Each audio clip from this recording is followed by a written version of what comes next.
Okay, pretty good. uh, So moving. good morning, everyone, and once again, welcome to this mini webinar session. My name is Angel, your moderator, and today we will have our first presenter, Lady Caterine Bonilla.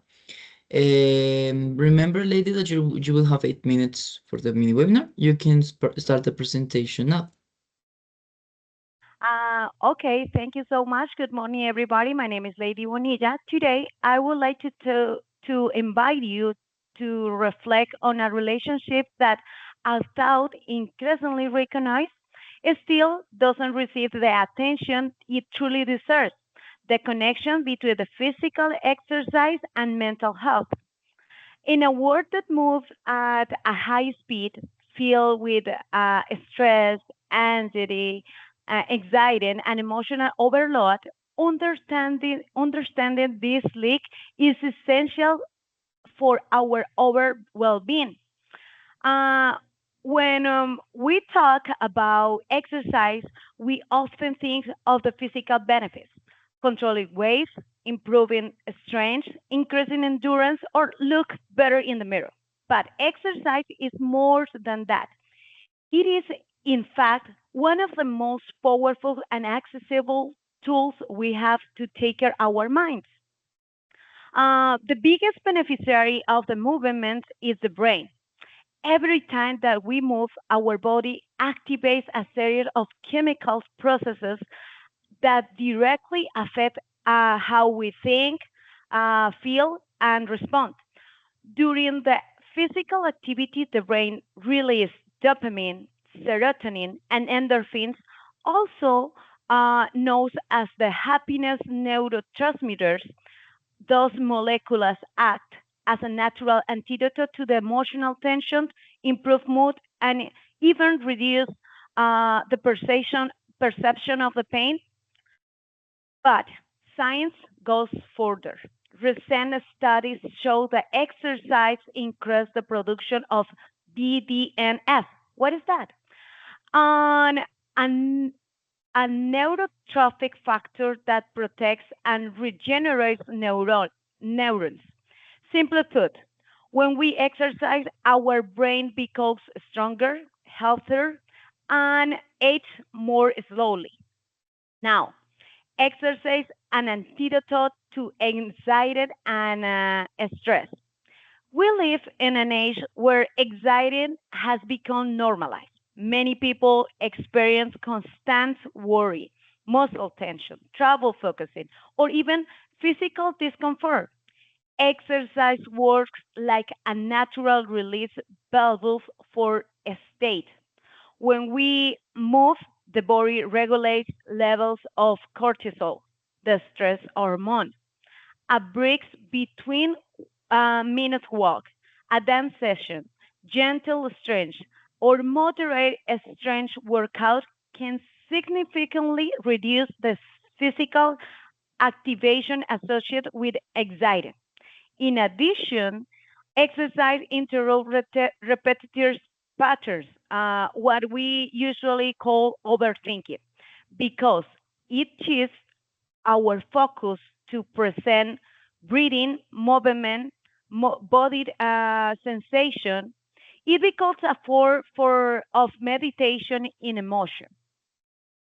This is important. Exercise and expression as a power outlet. This doesn't mean that exercise replaces professional treatment, no, but it is a highly effective complement. Multiple studies show that regular physical activity can be as an effective as essential initial treatment for mild, moderate the depression. Why?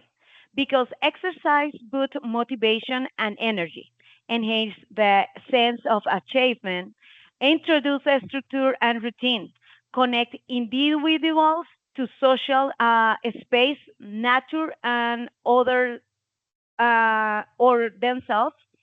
And even small goals like walking 10 minutes a day can make noticeable difference for someone struggling with deep sadness, movement, and self-esteem. To the popular belief, the relationship between exercise self and self-esteem doesn't depend on having a perfect body. Each small achievement strengthens the confidence. Over time, this builds a powerful sense of self-worth and control over one's well-being. Exercise improves memory, focus, and fall asleep. Our fast-paced lifestyle has affected our ability to concentrate and sleep. Exercise acts as a natural stabilizer, improve working, memory, and processing speed, increase the blood flow into the brain, enhance clarity, regulates sleep cycles, making sleep deeper and easier to achieve. And we all know how much our mood improves when we uh, sleep well. It is not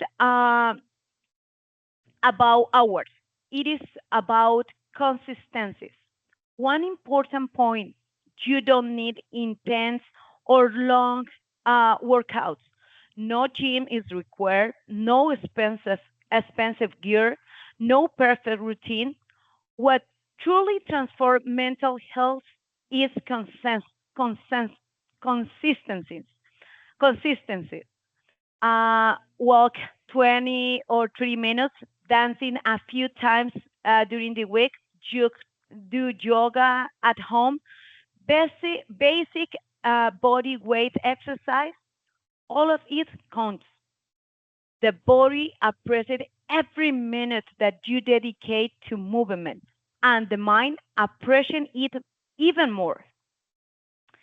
Exercise as a deep self-care. In a society that rewards productive but rarely rest, exercise becomes an act of consistent, a moment to disconnect from noise, pressure, and screen, and reconnect with the body. Exercise is not a punishment for what we eat, no, nor an aesthetic obligation. It is an act of self love, a message to the body: you matter. And when you care for the body, the mind responds with balance, clarity, and calm. I have this final invitation. I just want to conclude with a sincere invitation. It is not about become athletes or achieving extraordinary goals. It is about taking the first step, understanding that well-being, that movement is a powerful emotional well-being tool. Just as a values of therapy or other healthy habits. Mental health is not a luxury; it is essential. And exercise is one of the simplest, most accessible, and most effective ways to protect it. So today, more than a speech, I leave you a reminder. Our bodies were made to move, and when we do, our minds breathe, release, rebalance, and find peace. Thank you so much for listening to me, and that's it. Pretty good, excellent. Thank you very much, lady. Now let's move on to the Q&A section. This for this time, for this moment, remember, dear students, you will have the chance to ask her only one question, at least two students. So whenever you're ready, you can put your hand up and go ahead.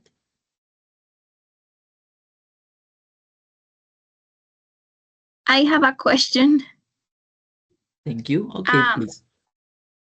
what activities do you do for that?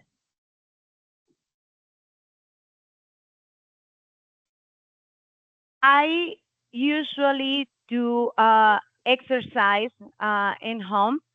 I exercise 1 hour and 40 minutes.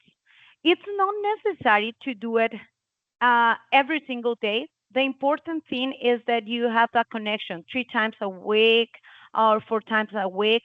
But when I do, in my experience, my own opinion, in my opinion, when I do, I really feel freedom. I feel complete relax. I sweat too much, but it's a perfect moment for me and with my mind.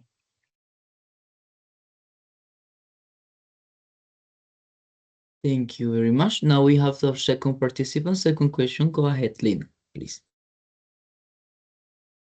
Lady, was a good presentation. And my question is, well, the thing is that many people today don't like to exercise, no? So how can we motivate people, friends, relatives to do exercise, to exercise themselves?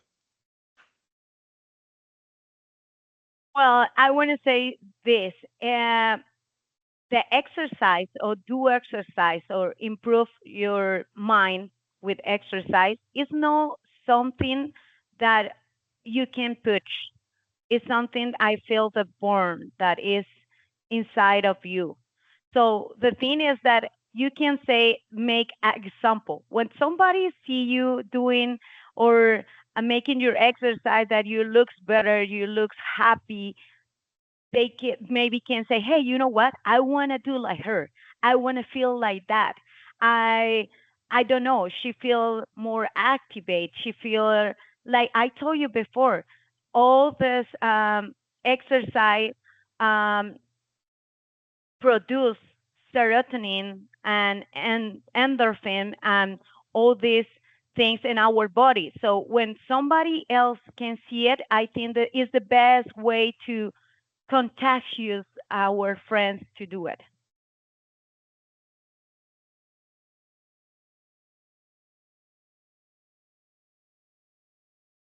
Thank you very much, lady and dear students, for your questions. Now, yeah, it's a very interesting topic. And let's move on now to the feedback. So before I stop recording the session, this specific session, let me share my screen and show you my comments. So just 1 second while I finish them. Yes.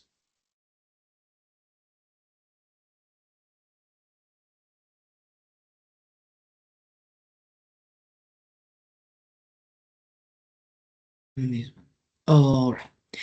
So, lady, in general, that was very good. I liked your presentation. As for the performance in the mini webinar, you spoke in a very natural and confident way throughout your mini webinar.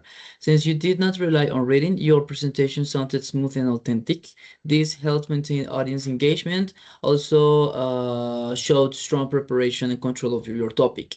As for the pronunciation and intonation, your tone of voice was very, very good, clear, strong, and appropriate to catch the audience attention. Your pronunciation was generally very good and understandable. There were a few parts, or there were a few words where you mispronounced it, mispronounced it, but you immediately corrected them. The only one detail to improve the pronunciation is there was a part when you used like the present perfect, and I heard something like has affect. So in this case, it would be has affected, where the past participle was pronounced as if it was present form, but in general, you did good. Now, as for the fluency, you demonstrated excellent fluency during the presentation. The ideas flowed naturally, and you maintain a consistent rhythm. Also, the pauses were controlled, and this resulted in a smooth and confident delivery. As for the grammar, it was good throughout the mini webinar. The only detail is to be careful with the gerunds. The gerunds. So, for example, when you say it is not about become, in this structure, the gerunds are required. So the correct form, it would be like, it's not about becoming.